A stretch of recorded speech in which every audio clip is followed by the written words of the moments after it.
Assalamualaikum warahmatullahi wabarakatuh.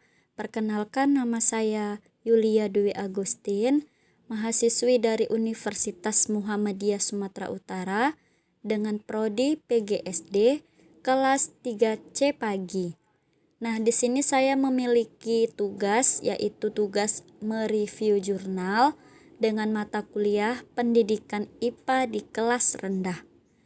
Judul dari jurnal saya yaitu Analisis Pembelajaran IPA secara Daring pada Masa Pandemi COVID-19.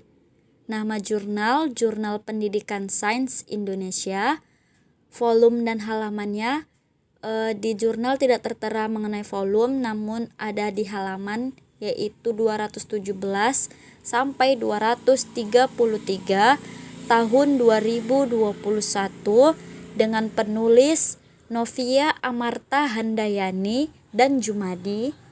Reviewer yaitu saya sendiri, Yulia Dwi Agustin.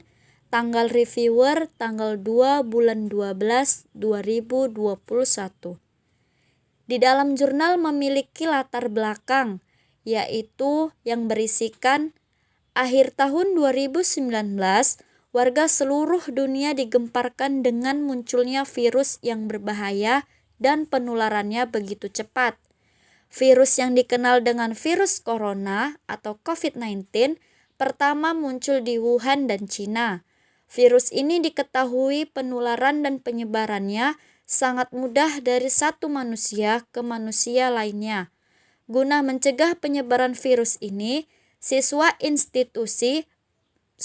institusi pendidikan ditutup. Penutupan institusi pendidikan mengharuskan guru dan siswa untuk beralih ke sistem pembelajaran virtual. Di Indonesia, pembelajaran dari rumah mulai diberlakukan sejak 24 Maret 2020 tanpa atau sedikit persiapan dalam hal akses internet, kapasitas guru, dan kesiapan siswa orang tua.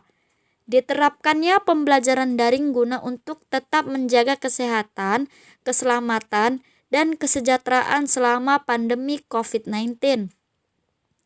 Data Kemendikbud RI tahun 2020 sebanyak 28,6 juta siswa sekolah dasar, 13,1 juta siswa sekolah menengah pertama, 11,3 juta siswa sekolah menengah atas, dan 6,3 juta siswa pendidikan tinggi yang terdampak COVID-19 diharuskan untuk belajar di rumah.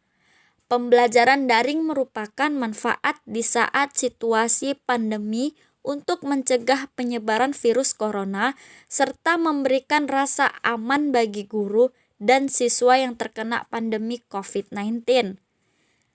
Di sini ada tujuan penelitian, yaitu bertujuan untuk menganalisis kegiatan pembelajaran daring, faktor pendukung, faktor penghambat, dan keefektifan pembelajaran daring di SMP Negeri 2 Bungkal di masa pandemi COVID-19.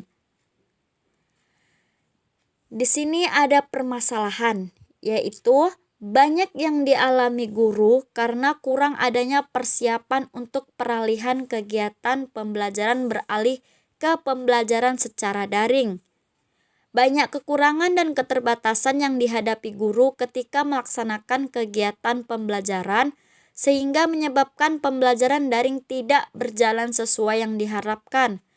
Keterbatasan yang harus dihadapi oleh guru diantaranya yaitu kurangnya persiapan untuk melaksanakan pembelajaran penuh secara online, keterampilan literasi digital yang dimiliki setiap guru tidak sama, sehingga mereka mengalami kesulitan untuk pembelajaran secara daring, terbatasnya perangkat lunak yang dimiliki guru dan siswa untuk mendukung pembelajaran daring, dan terbatasnya koneksi internet dan ketersediaan paket sehingga membutuhkan biaya yang besar. Di sini ada subjek penelitian. Subjek dalam penelitian ini adalah 3 guru IPA, 12 siswa, dan 7 orang tua siswa di SMP Negeri 2 Bungkal, Kabupaten Ponorogo. Penelitian ini menggunakan metode deskriptif kualitatif untuk memberikan gambaran tentang pembelajaran daring di SMP Negeri 2 Bungkal. Penelitian deskriptif bersifat mengumpulkan informasi sesuai dengan fakta yang terjadi di lapangan.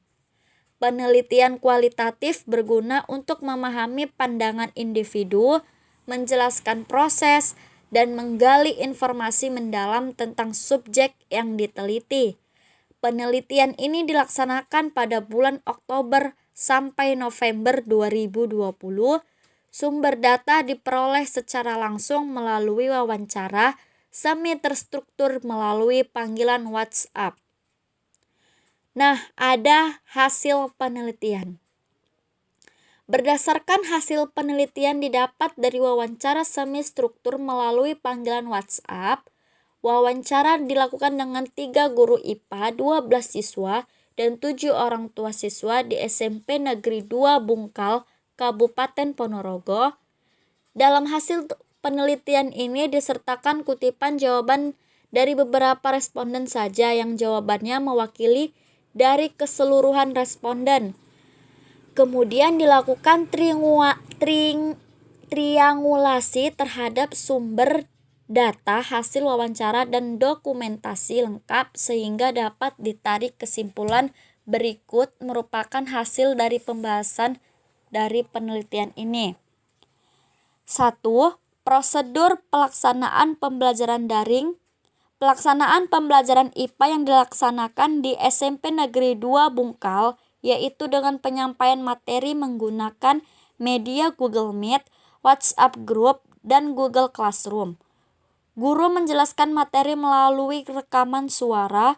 Guru juga memberikan materi berupa foto, PowerPoint, PDF, dan video untuk dipelajari siswa sendiri. 2. Penyusunan rencana pelaksanaan pembelajaran. Perubahan pembelajaran yang berlangsung secara online menuntut guru lebih kreatif dalam merancang pembelajaran. Guru perlu menentukan strategi pembelajaran yang efektif untuk memberikan pembelajaran online.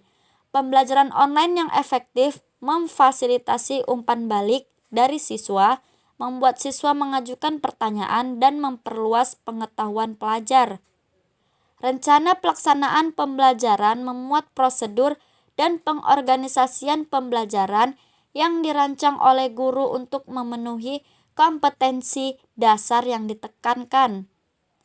RPP mencakup kompetensi dasar yang terdiri beberapa indikator dalam satu kali pertemuan atau lebih. Dalam RPP juga berkaitan dengan rancangan kegiatan praktikum dan apa yang harus ditargetkan selama menjalankan aktivitas dasar belajar, mengajar, tentu hasil yang sesuai. Penyusunan RPP IPA di SMP Negeri 2 Bungkal disesuaikan dengan kondisi COVID-19. Tidak ada yang dirubah dalam RPP, hanya saja langkah-langkah pembelajarannya disesuaikan dengan pembelajaran daring. Yang keempat, ada pelaksanaan penilaian mata pelajaran IPA. Saat pandemi COVID-19 di SMP Negeri 2 Bungkal dilakukan saat pembelajaran daring berlangsung serta tugas-tugas yang diberikan guru melalui media WhatsApp dan Google Form. Apabila ada siswa yang terkendala jaringan dan alat komunikasi, maka siswa diminta untuk mengambil tugas sekolah. 4. Pelaksanaan praktikum pembelajaran IPA identik dengan pelaksanaan praktikum yang merupakan strategi dalam pembelajaran yang menuntut siswa untuk dapat menggunakan materi praktikum mengungkapkan fakta-fakta maupun teori sains. Kebanyakan guru IPA di SMP Negeri 2 Bungkal tidak melakukan praktikum atau hanya sekedar melihat video di YouTube. Jika ada pun praktikum dilaksanakan di rumah dengan alat dan bantuan yang ada di sekitar rumah. Yang kelima, faktor pendukung pembelajaran. Faktor pendukung pembelajaran daring. Pembelajaran daring akan berjalan lancar apabila faktor pendukung terpenuhi. Berdasarkan hasil wawancara semi terstruktur yang dilakukan kepada guru IPA dan siswa Didapatkan bahwa terdapat faktor yang mendukung pembelajaran daring. Faktor tersebut antara lain alat komunikasi, HP atau laptop, jaringan internet, kuota internet, motivasi siswa, dan dukungan orang tua. Mayoritas siswa menggunakan HP pribadi untuk melaksanakan pembelajaran. Yang keenam, ada faktor penghambat pembelajaran daring. Selain faktor pendukung, dalam pembelajaran daring ini juga terdapat faktor penghambat. Hambatan yang dihadapi adalah proses pembelajaran online dapat berasal dari sumber internal dan eksternal dan terkait dengan siswa, guru, serta sekolah. Faktor penghambat ini akan menyebabkan pembelajaran daring tidak berjalan lancar sesuai yang diharapkan apabila jumlahnya melebihi dari faktor pendukung. Faktor yang menghambat pembelajaran IPA secara daring di SMP Negeri 2 Bungkal antara lain akses internet yang kurang memadai, kurangnya respon anak, serta kurangnya bimbingan dan pengawasan orang tua. 7. Peran orang tua atau wali, peran dan dukungan orang tua sangat penting dalam pelaksanaan pembelajaran daring. Orang tua diharapkan mampu memahami hakikat pembelajaran daring dan posisinya sebagai monitor bagi anaknya selama pembelajaran daring ini berlangsung. Sebagian orang tua siswa SMP Negeri 2 Bungkal mendampingi siswa dalam belajar ketika mereka tidak sedang bekerja, tetapi siswa lebih sering belajar mandiri. Yang kedelapan, keefektifan pembelajaran daring. Banyaknya kendala yang menjadi penghambat dan pembelajaran dalam pembelajaran daring mengakibatkan kurangnya efektifnya kegiatan pembelajaran. Berdasarkan hasil wawancara semi terstruktur yang dilakukan kepada guru IPA, siswa dan orang tua didapatkan bahwa pembelajaran daring tidak lebih efektif dibandingkan pembelajaran langsung di sekolah. Nah, kelebihan dari jurnal tersebut yaitu jurnal ini menggunakan bahasa yang sederhana sehingga akan mudah untuk dipahami oleh para pembaca. Kekurangannya yaitu tidak terdapat volume pada jurnal. Sekian review jurnal dari saya akhiri. Assalamualaikum warahmatullahi wabarakatuh.